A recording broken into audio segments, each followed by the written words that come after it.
Hey, what's up guys, aarava here, and welcome back to another episode of my F1 22 My Team career mode. This is episode number 99 for the Mexican Grand Prix in Season 6. But as we near triple figures for this series episode numbers, we are getting to a very important part of this season with only 4 rounds to go. It is very much crunch time now. Every single point is going to matter, and especially so for us following the last episode at the Canadian Grand Prix. If you guys did miss that, then be sure to go check that one out before you see the rest of this one, because yeah, I mean, it was looking pretty darn good. We were up against our own team, directly racing Sebastian Vettel for the race lead at the time. A really juicy one as he fended us off initially. It looked like we had the strategic advantage by going on the soft compound early and then pitting early and using the fresher compound to get the jump as a safety car came out. But then disaster struck. For the 4th time this season, our Ferrari suffered an engine failure, and unfortunately it was more annoying that it was a whole different component to what we've had before. We've had 2 internal combustion engine failures, 1 control electronics, and last episode it was a brand new component, the turbocharger, that failed us, which is a bit concerning because you think maybe if it's, you know, relegated to only 1 component, you know, that's the bogey one. But now it seems like anything on our car maybe could fail, but praying that that may be the last of our woes for this season. I don't want to repeat to what happened in Season 4 where we got so tantalizingly close to a Drivers' Championship, then only to have a failure in the very last race. But you just really never know with the full-on damage and mechanical failures that can happen in my team career mode. But there's still plenty of opportunity. Hopefully bridge that gap up to Fernando Alonso, and now once again has a bit of a cushion there, and Verstappen is actually the lead Ferrari in the standings. But I think, you know, the Aston in the race, Fernando's been so consistent really, but in qualifying they have looked a little bit wobbly, with others catching up, and you know, the Williams looking pretty quick, even the Audi. So I think there could be a few spanner in the works for not only Fernando but also both us Ferraris and aarava racing cars. So who really knows? In Mexico, well, we've not exactly had a happy hunting around Mexico. We've had a few failures ourselves over there and some wacky races, but you never know. But another spanner in the works, a huge one in fact, for next season is going to be, finally, after 2 seasons, there is a change to the regulations that have been announced. So over the winter break into the next season of this series, there will be an aerodynamic, chassis and durability regulation change and reset. So there is potential maybe for the pecking order to change. Maybe all of us don't have maxed out cars and the pecking order is determined pretty much by momentum and focus of the AI, and that difference you know, from person to person, rather the cars may dictate once again what the pace is like. Although to be fair, because we've had 2 seasons of not having to do much R&D, I have a worry that most of the AI teams and my team have a lot of R&D points banked, that we may all be able to adapt all these parts. So who knows, that might be a bit of a red herring going into next season. We're gonna have to wait until the winter break to see about that, as we set our sights now at the task at hand, the Mexican Grand Prix. Overcast conditions here on Saturday. There was some forecast for some rain at the end of Saturday and also into Sunday, but let's see if it actually is going to come through. But for now it is all dry. It's just a bit doom and gloom, but that's not very much the case in terms of our lap times, as we're looking pretty quick around here. We're going to go for a consecutive lap on the same set of tyres, fueling up enough just to get a feel for the circuit basically with this Ferrari. Of course, we've seen it before. It is a little bit iffy on the rear end at times compared to my actual My Team car from last season, let's say. But Verstappen showing there is pace in there, and to be honest, this entire grid showing this might be very tight. There's only like 2 tenths covering the top 10 pretty much, so this is going to be fine margins to get through into the top 10 shootout, and might be a fine margin in the race as well. But in Q2 we're going to keep it nice and tidy and hopefully get through with just 1 flying lap. Pretty confident about how the first 2 sectors have gone. We've left it until later in the session, so many have already done one of their laps. They're on a second now around the other parts of the circuit, but we come across the line for the first time in Q2 and go P1, and that's all we're going to need to get through into the last part of qualifying, along with, well, my teammate down there in P9. I don't really know what went on with him and the likes of Felipe Drugovich, Fernando Alonso.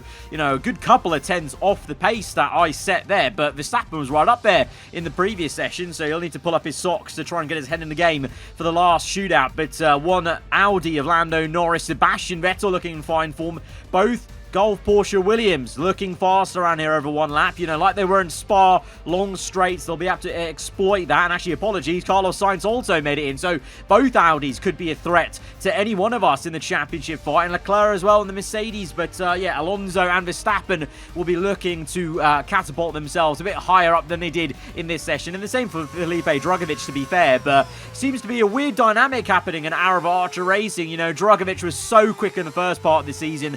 Vettel's come through those 2 wins previously from Spa to Monza. Then both of them had a bit of a shake, and now Vettel is looking like he's kind of trying to bounce back and get back into this. So both of them are looking to try and topple the other maybe, and both of them could be a threat in terms of as a pairing for the Constructors' Championship. If they're both strong, that could be a threat to us at Ferrari with myself and Verstappen. We're looking really good in Q2, but Q3, everyone is really sped up. We've gone purple first sector, green the second, but marginal gains overall for the rest of the lap. We lost a bit of time in Sector 3, and it's only going to be P6 for us. We're ahead of Fernando Alonso, who was even worse than us, down in P7. But look at those time gaps. Sebastian Vettel has pulled out all the stops to get an insane pole time here ahead of us. Verstappen's done well to be within 2 tenths, but both of them in a world of their own compared to the rest of us. So we've got some work cut out for us.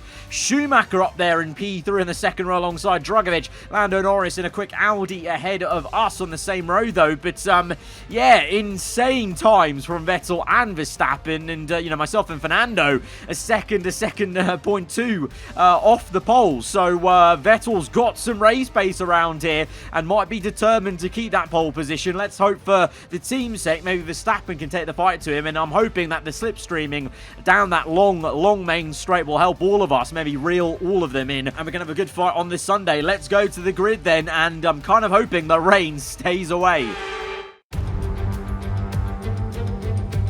Welcome to Mexico City, the most popular city in North America, and home, of course, to the Mexico City Grand Prix. It's a sellout crowd as usual here at one of the shortest circuits on the Formula One calendar.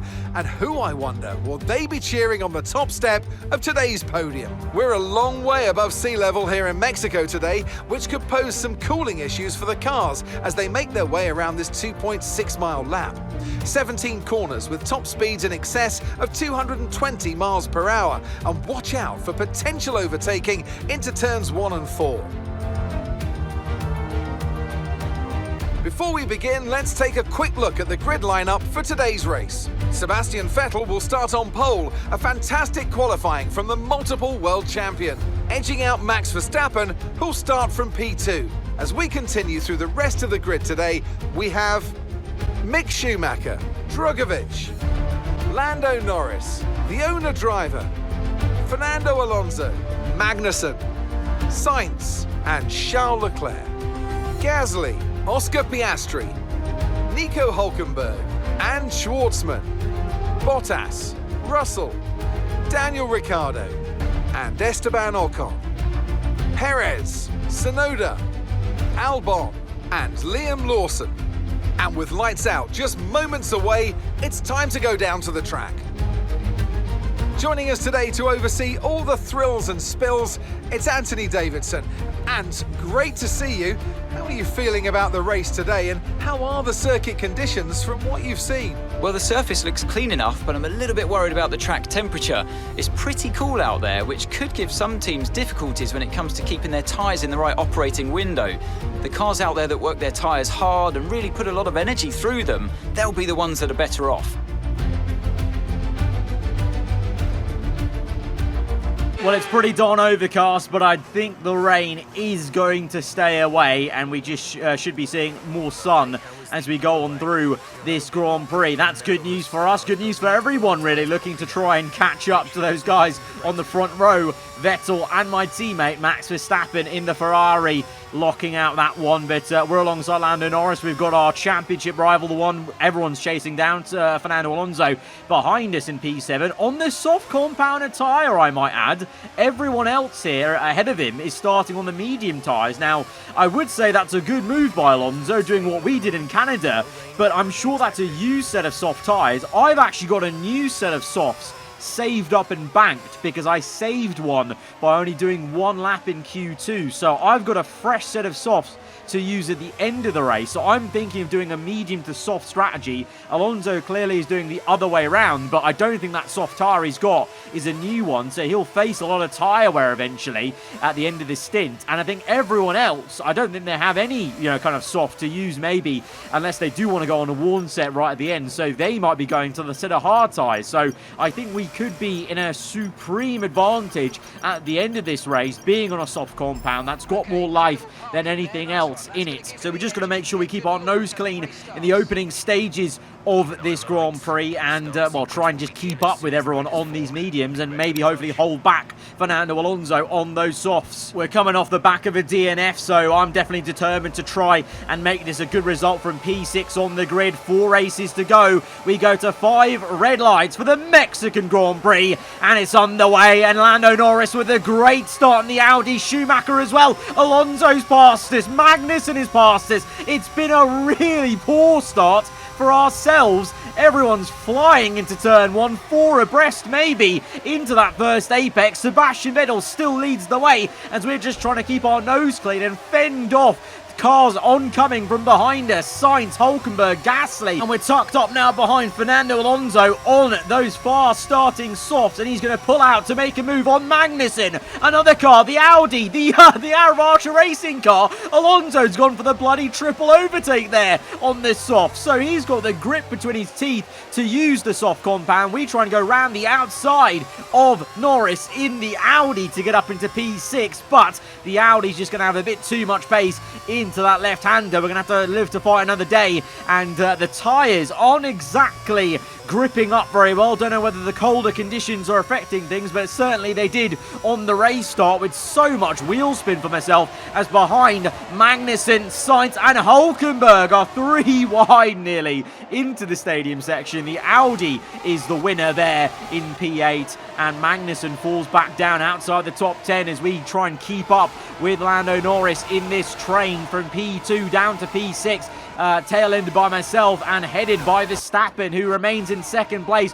Vettel, though, look at that. It's only been 1 lap and Vettel has checked out this race. He is 3.5 seconds down the road. And now there's a lot of fighting going on in the midfield. It's Gasly, Leclerc and Magnussen 3 wide, and Gasly's done the double overtake to get up into P10. Hulkenberg trying his best to re-overtake Sainz to get up into P8 as we now take some inspiration from Alonso's aggression at that corner, dive down the inside of our fellow Brits and get up into P6. But some fantastic battling going on. I mean, you can see in the top left, Sainz and Hulkenberg clearly still going side by side behind us. But let's take a look at that replay then of the opening lap, because clearly a lot happened there to allow Vettel to pull away. 1 lap and he's 3.3 seconds ahead, and it's because Verstappen actually had a horrendous getaway off the line. Mick Schumacher in the Gulf Porsche Williams attacking him. It is nearly 4 wide into that corner momentarily. Verstappen retakes P2, but Schumacher gives him a real good fight, and so they just both slow each other up so much that Vettel prances away basically. And then behind, Felipe Drugovich tried to keep ahead of the likes of Norris and Magnussen, but Alonso with that big dive bomb to try and make the triple overtake work. And then meanwhile, Verstappen and Schumacher was still going side by side, and you can't even see where Vettel is on this camera shot. There he is, off in the distance, fully checked out of this. So Vettel doing what Vettel does best here from that V8 era in Red Bull, grabbing pole and checking out of Grand Prix. It's looking pretty ominous by this camera shot as Vettel comes into the stadium section on lap 2. Verstappen second, Schumacher third, but Drugovich all over the back of him. Schumacher locks up, makes an error, and the Gulf Porsche Williams is now down 3 positions loses the position to Drugovich, Alonso and myself. We find ourselves now in the top 5 for the first time in this race as Vettel continues to pump in good laps. Purple lap time for him. No one's matching him at the moment, not even Fernando Alonso on the softs, and we're going to try and chase after him, but it looks like that Aston has some very good straight line speed. You saw how quickly he got away from us on the main straight. It's going to take to lap 6 though for him to even have a go maybe at Felipe Drugovich. We're still there with DRS off the back of him, looking to just stay within the 1 second, but there goes Alonso, tries to overtake Drugovich on the outside. Drugovich defended very well, to be fair to him, on the inside, and now that's allowed us to maybe jump in. We've got an insane exit off that right-hander, and now we're looking to make an overtake of our own on Alonso, even Drugovich, as we send it through. Alonso, though, somehow managed to still be on our inside. How's that happen? I'm pretty sure he just cut the corner completely there, because I was expecting him to back out of that because we made it so difficult for him, but he somehow was still on my inside whilst we were overtaking Drugovich, and this is why he just completely cuts the grass, avoids the curbs completely, and, well, tried to main position there. I mean, that's probably one of the worst corner cuts I've ever seen from an AI car. And Alonso, well, showing a bit of desperation, I think you could say, of wanting to keep position, keep points in his championship advantage right now in the Drivers' Championship going into this race. And, well, Alonso's got the straight line speed for sure that he doesn't need to even make a desperate move there. He just flies past us with ease as Alexander Albon is out in the Red Bull Ford. We have to tuck in behind. I wanted to try and switch it, but Alonso made that quite awkward on the exit of turn 1 to actually go through on the other side of him. So instead we'll have to tuck in behind and might have to re-engage on the main straight on lap 8. But Alonso locks up! Oh, he's locked up and he's let us by. Oh, it's a free gimme there. And I think that's maybe the pressure getting to Alonso. Is everything getting to him? 4 races to go. Bit of a gap in the championship. But now he's under pressure from cars behind. And he's not keeping up with us. And is that used soft tyre also going off perhaps here on lap 8? As Lando Norris in the Audi tries to get him on that lap. Doesn't succeed. But he goes again on lap 10. And this might finally be the overtake done for the Audi. Gets his elbows out. Bit of argy-bargy into turns 2 and 3. But I think Alonso has been overtaken. He has to slot in behind in P5 and now may feel the pressure sooner rather than later from Felipe Drugovich, and that literally is going to be the case. A lap 11 and Alonso, oh, he's locked up again. I think that was him going deep, it looked like, and Drugovich round the outside. Alonso, both of them jockeying for position. He's got ahead for now through the double right-hander, but Drugovich is all over the back of him. So I think now, lap 11, you've got to say the tyre wear's kicking in, because I think around lap 12 would be when you come in off worn set of soft tyres on heavy fuel. As behind, Robert Schwartzman has overtaken Russell there for the last points-paying position, and Alonso is in on lap 12, like I said he would be, onto a set of mediums though. Very interesting. So, potentially, Alonso's going to look to go all the way to the end of the race on that set of medium tyres, because I don't think a 2-stop's really viable around here, especially with how close the grid is. So Aston clearly have a lot of faith in their tyre wear on the medium tyres versus the softs, but he's got so many cars that he'll close up to before any of us make our pit stop, because obviously all of us in the top 8 are on medium, so we're going much longer. So he's got a lot of cars to clear, but whilst all that's been going on, since we overtook Alonso, we've just been trying to chase after these two of Verstappen and Sebastian Vettel. We've brought the gap to 2.4 now to Verstappen, but there's a 5.1 second gap from Verstappen then to Sebastian Vettel, so he is dominating this one. But now on the other side of this race, down in P20 at the moment, but climbing, because others are starting to come in for their pit stops, but Alonso's got a lot of traffic to get through, because a lot of these cars are on mediums that will go to lap 20, so Alonso has got his work cut out to try and cut through these cars as quick as he can. Alonso, way too hot into turn 1, and he's had a disaster. It's all got to his head, and he's been way too eager and way too misjudged into turn 1, and he's got no front wing. It's a huge calamity for the championship leader, and that's a massive chance for myself, Verstappen, Vettel, Drugovich to all close up in the championship. And now this task of somehow bridging the gap to Verstappen and maybe Vettel, who's a further 7 seconds now down the road, becomes even more important because we could have a huge swing in the Drivers' Championship. But Vettel now comes in on lap 17, as does Verstappen, just as I get within 1 second of my teammate. So clever work from him just to not even fight that and actually cover off Vettel. And good timing, to be fair, for me to now drive in clean air. But I might be able to catch Verstappen because we were within 1 second of him. But Vettel, he grew the gap to 7 seconds, near 8 seconds. So that is going to be very difficult for us. Meanwhile, things are very close between the two Williams cars, the Leclerc and the Mercedes, and Gasly in the McLaren. But for us, there's acres of clean space. We've gone on further to lap 23 to try and extend this stint to try and give us the best chance on the softs. But now we've made an error. We've made a mistake. We half spin it. We've caught the car at such a quick speed. That was very, very quick thinking from us to slam on the brakes, go opposite lock, and we've probably shot the tyres now. So I think maybe now is a good time to come in. I was probably going to try and extend this to lap 24 to give us the best chance of just going hammer time on the soft tyres. But now Vettel is right up behind me, having made his pit stop, and he's now going to retake the lead as we come in. So to be honest, unless there's a miracle of a safety car, I think Vettel may have this one booked in because he is still about 7 seconds ahead of Verstappen, maybe even more actually, looking at that time gap as we now come in for this set of soft tyres. But we've lost, I think we lost a good, 6 seconds with that half spin. So not only have we got a task of, closing back up to Verstappen, we've actually first got to try and re-overtake some cars we had already overtaken in this race.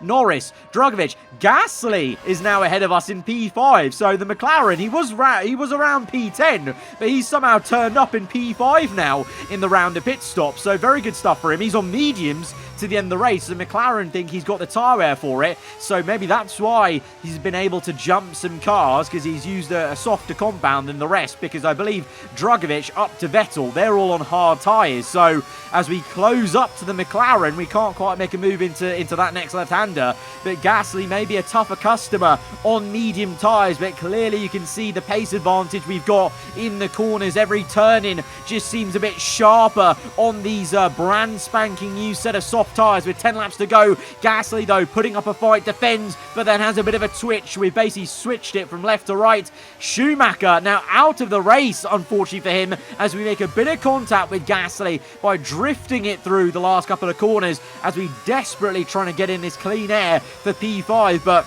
unfortunately now, Gasly has DRS on me, so he's quite far back, but we're deploying battery all the way down this straight, but Gasly is gaining on us. I stopped deploying for a second, and he's come back through, and the problem is I don't actually have that much battery to use. We're down to 35%, so I didn't want to use it all on the main straight, so it's fine, though. We've re-overtaken him because we have the better grip in the corner. It's just in the straight that McLaren's actually pretty damn quick, and I think clearly I've ran a bit too much wing, in all honesty, because I actually did get fooled by the weather forecast. I thought there'd be a bit of rain involved in this weekend, so I actually am running way higher wings than I normally would do around this GP, which is giving me very good pace in Sector 2, I must say, but in the straights, I am having to deploy a lot of battery, and that's why we're, down to the 14% levels by the time we get to the end of the straight, because I'm having to use so much on the straights to keep up with people. But like I said, Sector 2 is a good sector for us, and we're gaining all the time,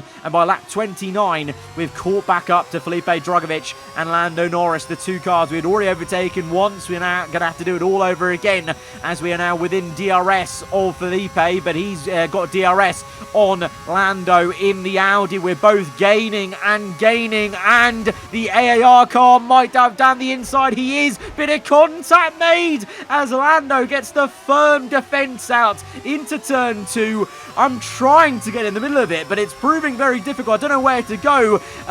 Felipe pulls out on the right. We're going to go to the left-hand side, 3 wide, but I just can't can't commit to that because I saw the writing on the wall there about getting pinched in on the inside, and I wasn't about to cut the grass like Fernando Alonso did earlier. Instead, we wait for the move on the inside of the Audi, but that was pretty darn close, and you know, that could have been a disaster. So good thinking from us just to back out and wait for the opportunity to get past Drugovich. I was in a bit of a hurry to get past these guys because I wanted to see if we could catch up to Verstappen, but now looking at the gap, nearly 10 seconds to Verstappen, I think we've maybe lost the chance of catching up to our teammate, and it's about trying to secure P3 as Drugovich actually re-overtakes us into the first turn and causes me a bit of issue. But now Lando might help me out here because he's going to have a go at the AAR car. Drugovich goes defensive on the inside, really gets close to my rear end as he defends from Lando, but we have got in P3, but down this straight on lap 32, you can see I'm deploying. I'm not even stopping deploying. I'm deploying all the way, and yet, look how quick they are compared to me. I've definitely got these wings completely wrong today, but that was just on the weather forecast, but we've managed to just about hold it. But you saw how close that was. Like, by turn 1, almost fully alongside me Drugovich was, because of how high I was running those wings. But thankfully I've used those wings to good use in sector 2 to break the DRS now by lap 35, and thankfully Lando's been busy nipping at the heels of the AAR car, so he's kind of, you know, they're both slowed each other up. So this fight's going to go until the end of the race, I think, between Drugovich and Norris. Maybe even Gasly flying high in the McLaren in P6 might get involved. Lando Norris on the outside. Can he make it work? Oh, bit of contact. That's some juicy racing there. And Lando gets the elbows out and can get the Audi up into the top 4. Drugovich may have to sell for P5, but his teammate is not settling for anything because Sebastian Vettel is coming through the final corner, nearly 10 seconds ahead of the nearest car to win the Mexican Grand Prix and put a statement on that he is not giving up. In his final season in Formula 1, he is going to try and get himself back into another championship fight to go for championship number 7. He wins Mexico. Verstappen second, we're third.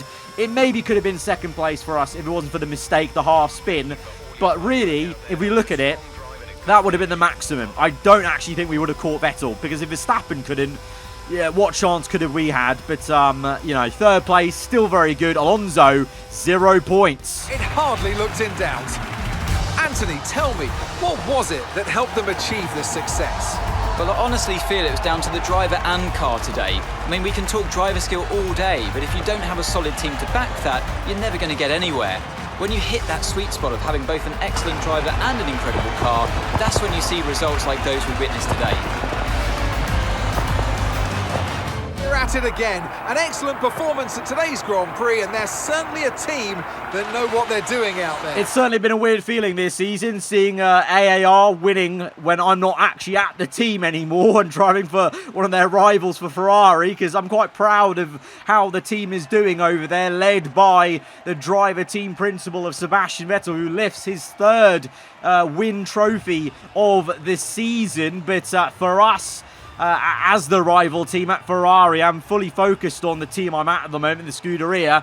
We've done a job at least of limiting the damage in second and third in terms of the Constructors' Championship, but for the Drivers' Championship, both myself and Verstappen and Vettel have gained a lot here, because Alonso, yep, 0 points. That mistake into turn 1 could come back to haunt Alonso. A bit of desperation, you know, he didn't need to make that extra dive to try and get the Renault, or, you know, get close to the Renault when he crashed into him.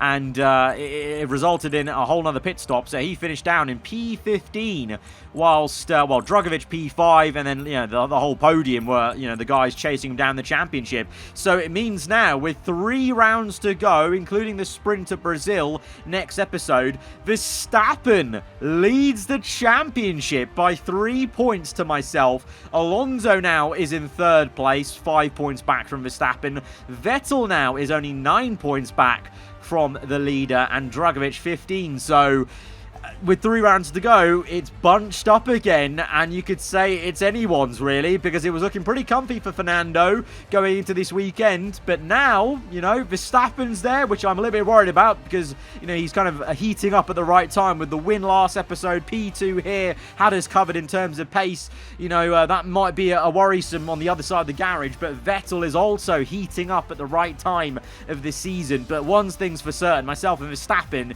are a good pairing for the Scuderia. We still lead by 21 points of Constructors, so I'm pretty confident about bringing the Constructors' Championship to Maranello this season, but whether the Drivers' Championship will be mine or not for a second time in this series, I can't tell. Verstappen looks good. Vettel looks a bit scary in flashes. Alonso has looked so consistent, but this has been a huge blip. And next episode is going to be a huge test for him to try and bounce back. It's anyone's game, really, with 3 rounds to go, including a sprint race, like I said. So that's the next one. Big episode 100. Let's see if it's going to give us a classic here in my team career mode. But till then, if you have enjoyed this one, guys, hit the like button. Let me know what you thought in the comments below. I'll see you guys next time. Goodbye.